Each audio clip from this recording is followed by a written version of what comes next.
Hello, brothers and sisters. Pastor Chuck here. In our last video together, we were thinking about Psalm 42 and the fact that sadness sometimes comes upon us.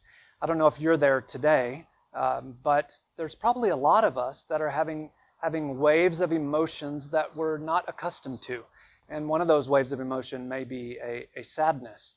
Certainly the psalmist felt that way. In verse 3 of Psalm 42, it says, "My tears have been my food day and night, while they say to me all day long, 'Where is your God?'" Friend, if you're sad today, maybe even if we could appropriately use the word depressed, if you're in the kind of sadness that seems to last for days or weeks, what do you do? Brothers and sisters, how do we help each other when we are in that kind of sadness? Well, certainly one of the more important things we do is we can take responsibility for our own thoughts and our own reactions in interaction with God. That's what the psalm goes on to tell us in verse 5. "Why are you cast down, O my soul, and why are you in turmoil within me?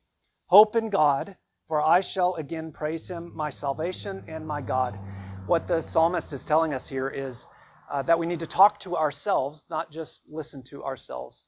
Martin Lloyd-Jones, a famous British pastor, said, "Don't you know that most of your trouble in life is due to the fact that you're listening to yourself instead of talking to yourself?" This psalm does a great job of saying, when you find yourself sad, when you find yourself downcast, then speak truth back to yourself. Tell yourself what you know to be right and true about God, and keep doing it, and we'll trust eventually God will let that darkness lift. Speak to yourself, brothers and sisters, don't just listen.